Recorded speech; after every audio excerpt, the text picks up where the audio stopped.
विश्वनाथ मम नाथ पुरारी, त्रिभुवन महिमा विदित तुम्हारी।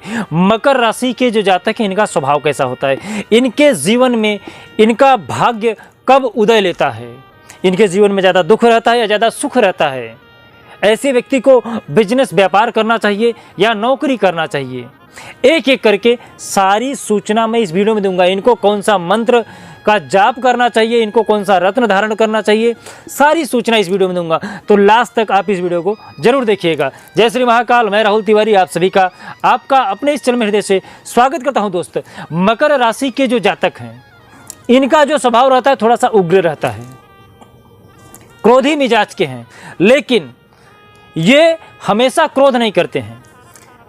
आप इनको परेशान मत करिए, ये पहले सहते हैं, जब सहते सहते सहते ऊब जाते हैं तब ये क्रोध करते हैं। लेकिन जब ये क्रोध कर लेते हैं तो इनको संभाल पाना आपके लिए मुश्किल होगा।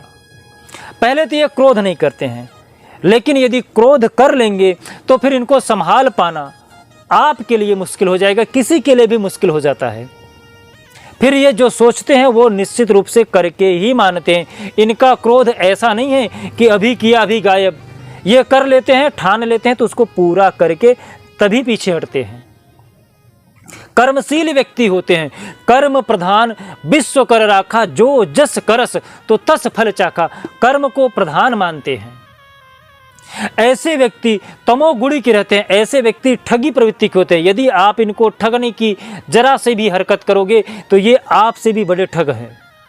यदि आप सोचो कि इनको बेवकूफ़ बना दें, इनको कुछ भी करके इनका कुछ हम ले लें, तो आप इनसे नहीं ले सकते हो।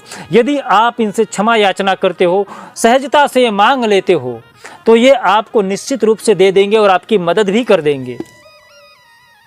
लेकिन यदि आप दिमाग लगा के ठग करके इनके साथ आप रहना चाहते हो तो ये आपसे भी बड़े ठगी हैं, ये आपको ठग लेंगे, खुद नहीं ठगे जाएंगे। ऐसे व्यक्ति धर्म से थोड़े से विमुख होते हैं, धर्म कर्म में थोड़ा सा रुचि कम रखते हैं, ये कर्म को ज़्यादा विशेषकर प्रधान देते हैं, कर्मशील होते हैं, धर्मशील नहीं होते हैं। ये कर्म को ही अपना धर्म मान के कार्य करते हैं, भक्ति भाव कम रखते हैं, लेकिन कर्म ही पूजा है, ऐसा इनका विचार रहता है। दयावान होते हैं, खर्चीले स्वभाव के होते हैं, खर्चा करने में निपुण होते हैं। यदि ये खर्चे करने पे आ जाएं, इनके हाथ में पैसा आ जाए तो फिर खर्चा करने से पीछे नहीं हटते हैं। परिवार में इनका वर्चस्व रहता है, समाज में इनका वर्चस्व रहता है। इनके जीवन में शुरुआती तौर से थोड़ा सा सुख रहता है, मध्यम अवस्था आती है तब इनको थोड़ा सा दुख का सामना करना पड़ता है। मध्यम अवस्था में 20 से लेकर 32 साल तक ये जो इनकी अवस्था रहती है, इस समय इनको थोड़ा सा दुख उठाना पड़ता है। 32 साल के बाद इनके जीवन में सुख का प्रारंभ होना स्टार्ट हो जाता है, थोड़ा थोड़ा इनको सुख मिलना प्रारंभ हो जाता है और जब तक ये जिंदा रहते हैं तब तक सुख ही भोगते हैं।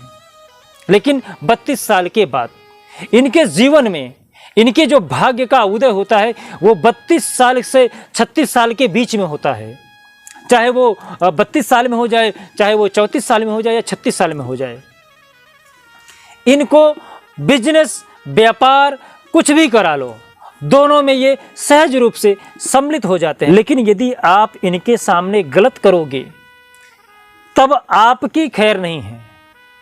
इनका जो परिवार रहता है इनका बहुत ही सपोर्ट करता है, इनके मित्र बहुत कम होते हैं क्योंकि ये बातों बातों में उसको सब सच कह देते हैं, सत्यवादी होते हैं। एक तरह से ये पाखंड रूप भी धारण कर लेते हैं। आपकी सत्यता जानने के लिए ये झूठा शब्द भी इतना सहज रूप से बात करते हैं कि आप उसे सच समझ लोगे। ऐसे व्यक्ति वैज्ञानिक होते हैं, ऐसे व्यक्ति आपके मन का रहस्य पढ़ लेते हैं। आप सोचोगे कि मैं इनसे झूठ बोल रहा हूं, लेकिन आप इनसे झूठ नहीं बोल पाओगे। ये निश्चित रूप से आपके मन की बात पढ़ लेते हैं। इनको कौन सा रत्न धारण करना चाहिए और इनको कौन सा मंत्र का जाप करना चाहिए, इनको नीलम या पन्ना रत्न धारण करना चाहिए। साथ ही साथ ओम द्रांग द्रिंग द्रों सह शुक्राय नमः या ओम सम शनिश्चराय नमः, इस मंत्र का इनको जाप करना चाहिए। इनके लिए उपाय क्या है? यदि ये हर शनिवार के दिन सुंदरकांड का पाठ करते हैं, हनुमान चालीसा का पाठ करते हैं, तो इनके जीवन में सुख समृद्धि बनी रहेगी। साथ ही साथ यदि आपकी और भी कोई समस्या है तो आप हमें कमेंट पे अपना नाम और अपनी समस्या लिख के सेंड कर सकते हैं। साथ ही साथ अपने व्यक्तित्व को इतना महान बनाइए कि जो बड़े हैं वो आपसे सम्मान पा सके, जो छोटे हैं वो आपसे प्रेम कर सकें और कोई भी स्त्री आपसे सहजता से बात कर सके। जय श्री महाकाल। आपका दिन शुभ हो, मंगल हो, स्वस्थ रहें, मस्त रहें।